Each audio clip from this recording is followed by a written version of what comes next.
আসসালামু আলাইকুম। সবাই কেমন আছেন? আশা করছি সবাই ভালো আছেন। আলহামদুলিল্লাহ আমিও ভালো আছি। আর একটা নতুন ব্লগ শুরু করতে যাচ্ছি। আশা করছি পুরো ব্লগটা জুড়ে আপনারা আমার সাথে থাকবেন। আজকে সকালবেলা তাড়াহুড়ো করে নাস্তা করে নিচ্ছি। নাস্তার মধ্যে নেহারি আর নান ছিল, খেয়েই আমি বের হয়ে গেলাম অফিসের উদ্দেশ্যে। এখানে আমি চাকরি করতে যাচ্ছি না, একটা আন্দোলনে যোগ দিতে যাচ্ছি। 14 বছর আগে আমি গ্রামীণ ফোনে চাকরি করতাম। সেই চাকরির সুবাদে সেখানে আন্দোলন হচ্ছে আমাদের কিছু দাবি দেওয়া নিয়ে। সেইখানে গেলাম। 14 বছর আগে যে আমাদের যে কলিগরা ছিলাম তা সবার সাথে দেখা হলো। মনে হলো সেই এদের যে 14 বছর পরে যে আমার দেখা হয়েছে তা মনেই হয়নি। মনে হলো যে আমরা এখনও তাদের সাথে ওঠা বসা আছে, তাদের সাথে আমি এখনও লাঞ্চ করি। সব কিছুই মনে হচ্ছে সবই তো এখনই, আমি 14 বছর যে তাদেরকে দেখিনি তাকে একটুও মনে হয়নি। তারপর আমরা সব স্মৃতি মনে করছিলাম যে আমরা খাবার টেবিলে বসে কি করতাম, তারপরে হচ্ছে একে অপরকে কিভাবে সাহায্য করতাম। কেউ এসে বলল যে আপু মনে আছে আমি কিন্তু আপনার পাশে বসে ট্রেনিং নিয়েছি।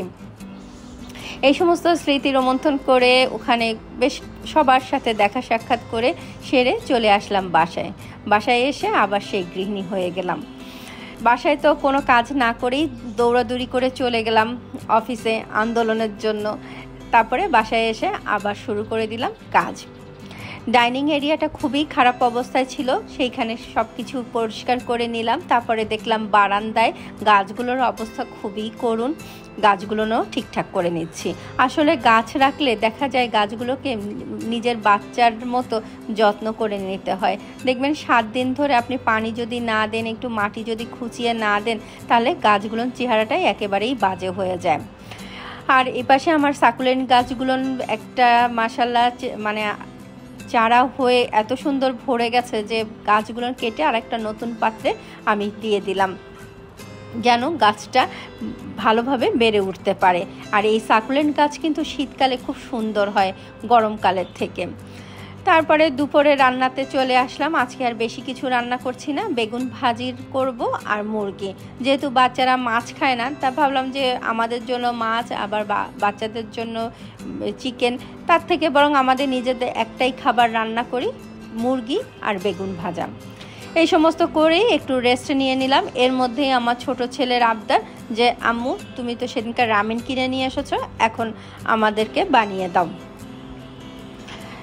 চলে আসলাম রান্নাঘরে রামেন বানাতে। বাসায় নেই ক্যাপসিকাম, তা ভাবলাম যে শুধু সসেস দিয়েই বানিয়ে দিই।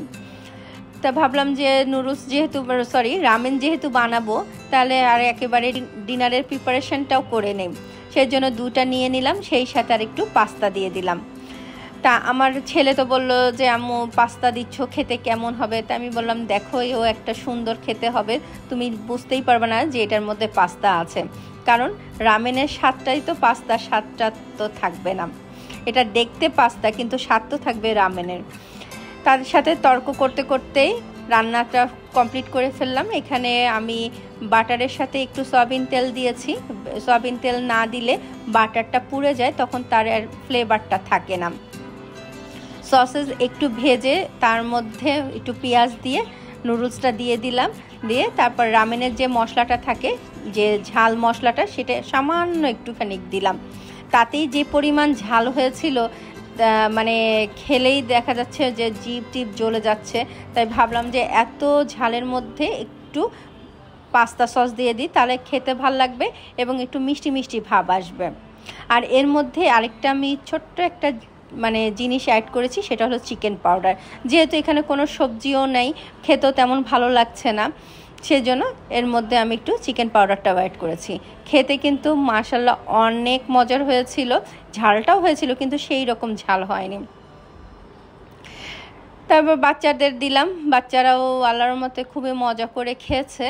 আর ওদের ডিনারও হয়ে গিয়েছে, আমরা সবাই মিলে ডিনারটাও কমপ্লিট করে ফেলেছি। এই ছিল আমার আজকের সারাদিনের ব্যস্ততা। আমার ভিডিওটা ভালো লাগলে লাইক আর সাবস্ক্রাইব করে আমার পাশে থাকবেন। সবাই ভালো থাকবেন। আল্লাহ হাফেজ।